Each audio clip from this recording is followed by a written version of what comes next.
video discusses Kodak's Ektachrome 100 ISO slide, or reversal as it's properly called, film. I'm going to refer to it as E100 for most of this video for simplicity. This video is going to examine how to use it, the film's characteristics, technical details, and provide tons of sample images. E100 is a medium speed film available in 35mm, 120, 4x5, 8x10, 8mm, and 16mm.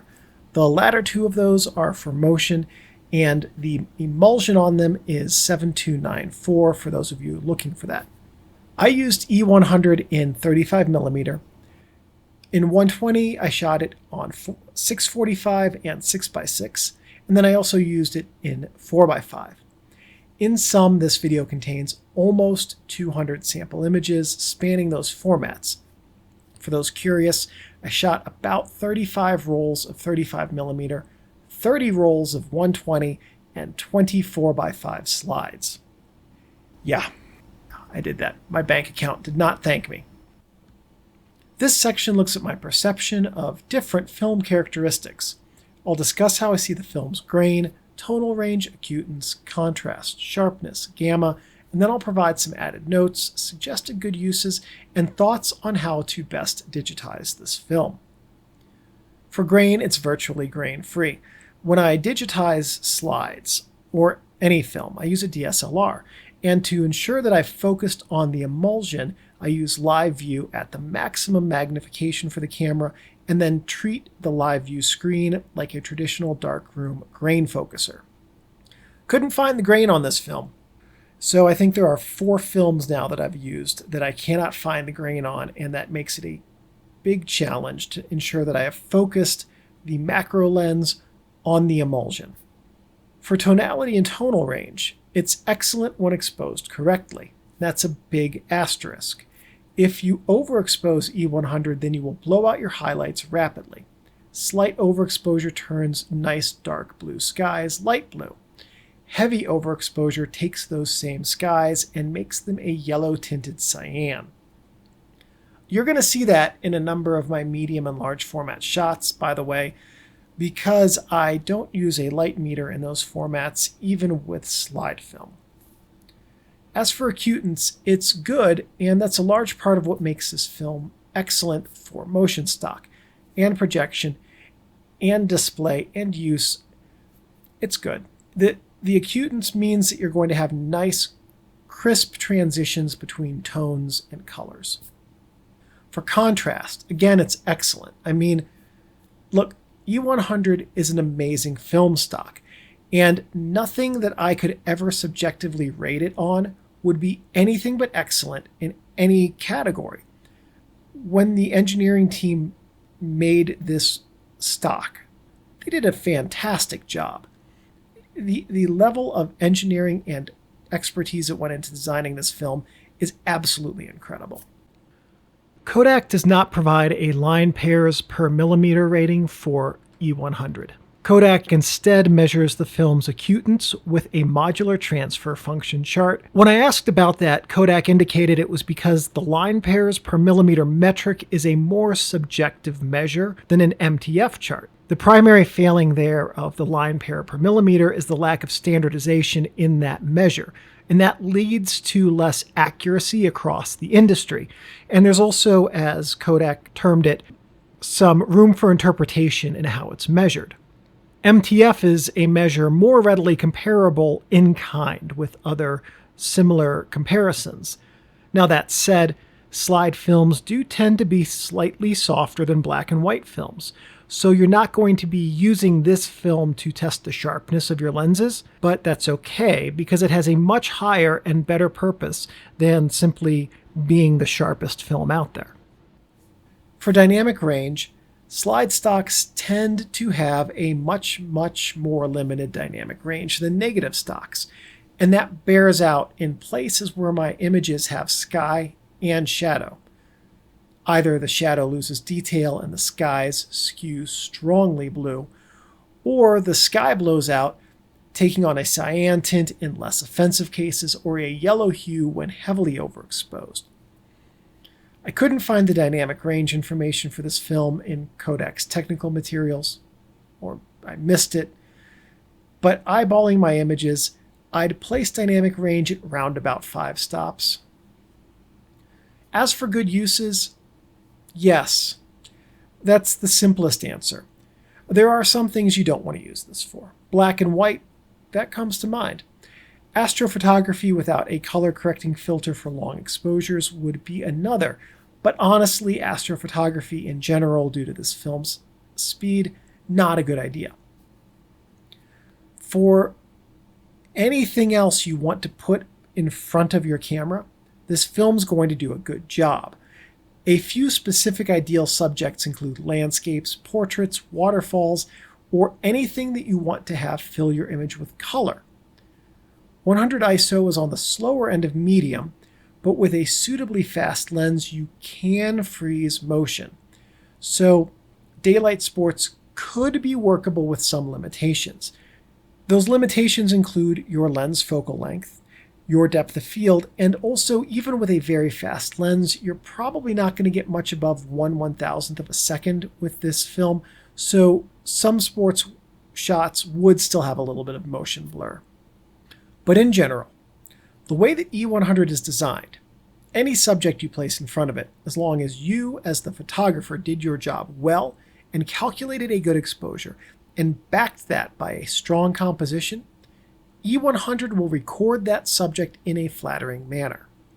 When I sent my last 9 rolls of 120 into the lab accidentally scanned them. I didn't ask them to, but because they did that, here are 10 sample photos.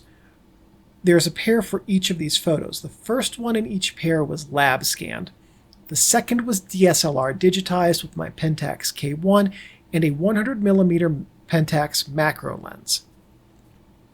Feel free to look at these pairs and decide which you prefer, but to my eyes, the color depth, color trueness, and overall image quality are far better with the DSLR scanned images than with the high-end lab scanner used by my lab. So to that end, E100 digitizes very well if you have a good technique and good equipment. The image character in E100 lends itself well to digital display as well as analog projection. Now, I want to note here that I'm putting my finger on the scale a bit for DSLR images. They were captured in RAW and edited to adjust exposure, highlights, and shadows, and so forth. I mention that because it's important to be transparent in the editing differences and also to illustrate how much more can be done with a DSLR than any scanner JPEG. The JPEGs I received from the lab were mid-res, nothing great, but they are from a very good scanner that does its job pretty well. In the raw editing, by the way, I did not adjust saturation or anything that like curves that would affect the nature of the film's color. I left all of that alone to preserve the image characteristic and color characteristic from the E100.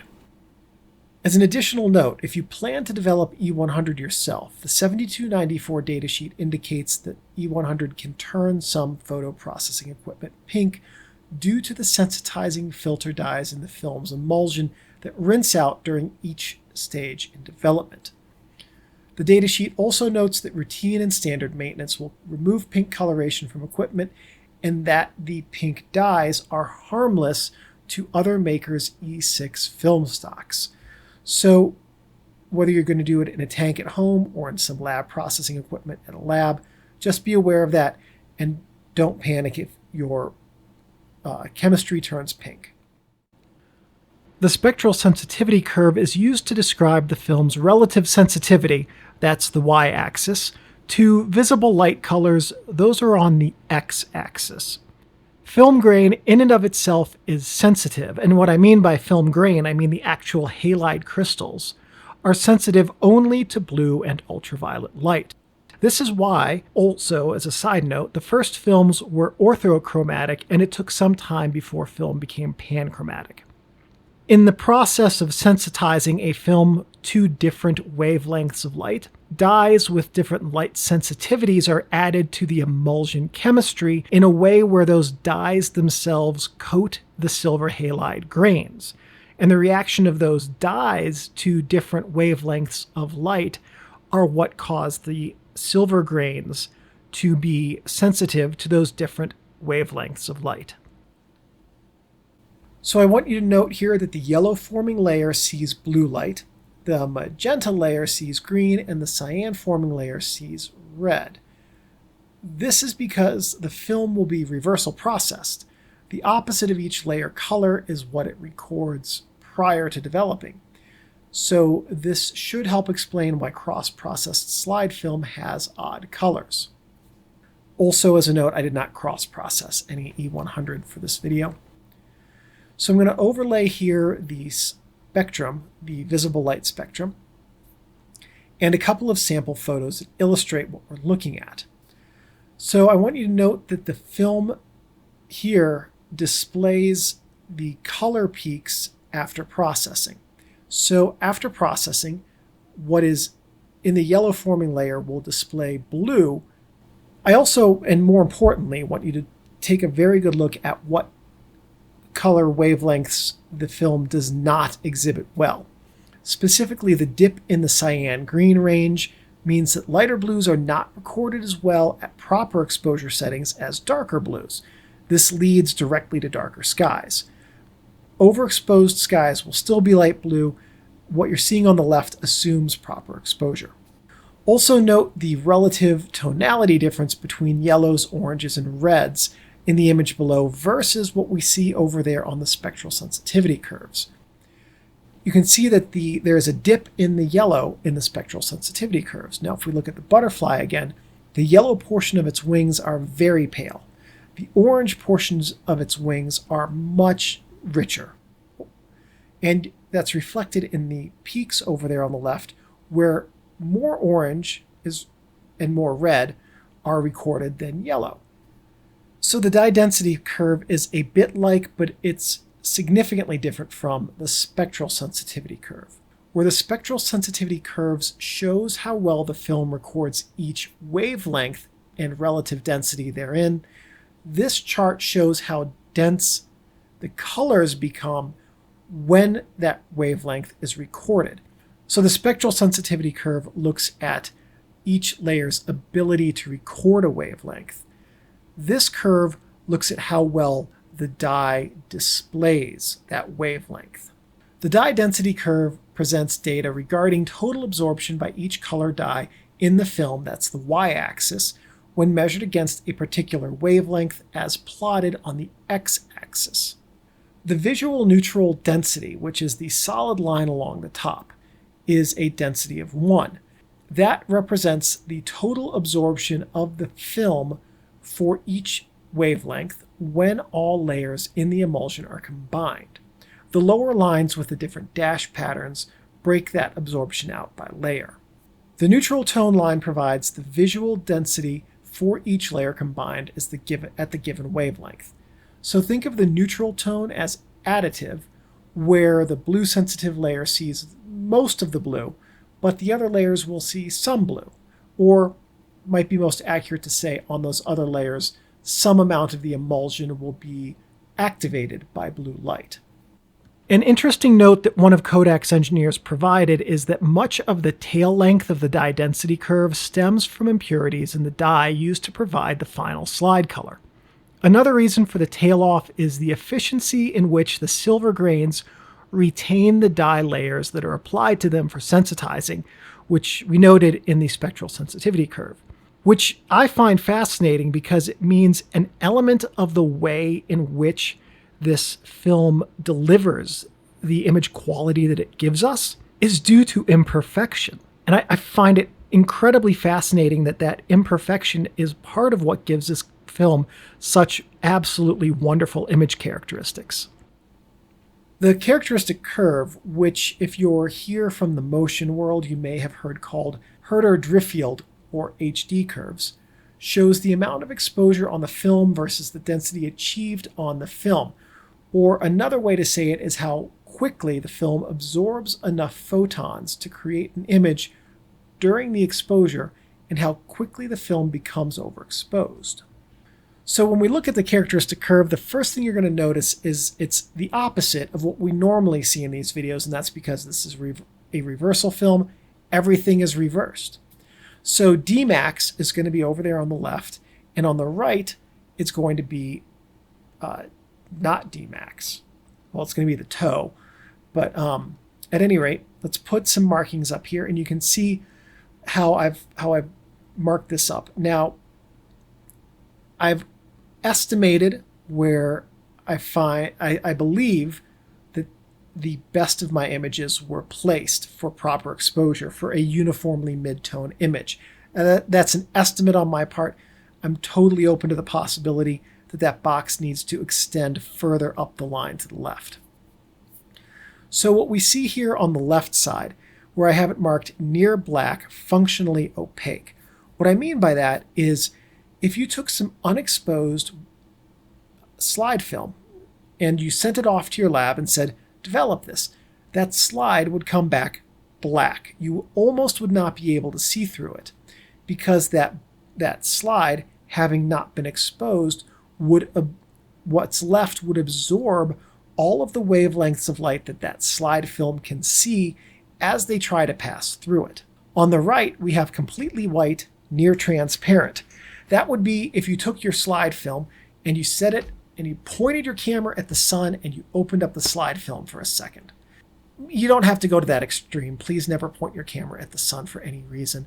But the point is, on the right side, it is so many photons have been absorbed that the film has completely blown out any ability to record an image. So if you were to do that and get your film back, it would be as transparent as the film base will allow. As an interesting side note, if you take unexposed slide film, you can use it to make an inexpensive infrared filter. Put it over your lens and it will absorb all of the visible spectra that the slide film can absorb and let through only the infrared light. I also want to show you over on the right side this photo of Steinbeck, which was way underexposed. I'm going to guess it was about 2.5 stops underexposed, and you can see how blue everything turned out, including the logs of the log cabin he was sitting in front of. So when you look on the characteristic curve where the blue is at the top, what you're also going to find is that as you underexpose images, they're gonna skew blue. And that photo is just there to illustrate that point. The Kodak E100 datasheet indicates that no reciprocity correction is needed from 1/10,000th of a second to 10 seconds. There's only one film camera I know of that has a faster shutter speed than 1/10,000th of a second, and given this film speed, you're not reaching 1/12,000th of a second with this film, almost no matter your lighting conditions.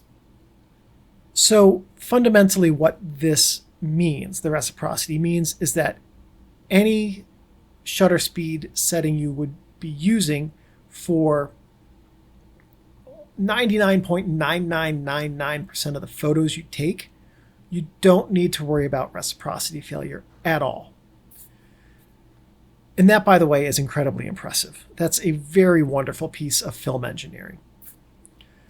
The datasheet did not provide a compensation time for exposures beyond 10 seconds, however. It just noted that up to 10 seconds you don't need it. So to that end, when taking ultra-long exposures beyond 10 seconds, the best advice I have for you is to take a 3-shot bracketed sequence with 1/2 or 2/3 stops between each of your bracketed shots. So all of that said, if you've used slide films for long exposures in the past, you know that they can experience color shifting towards the magenta or red spectrum given enough time, or different spectra depending on the specific slide film's emulsion chemistry.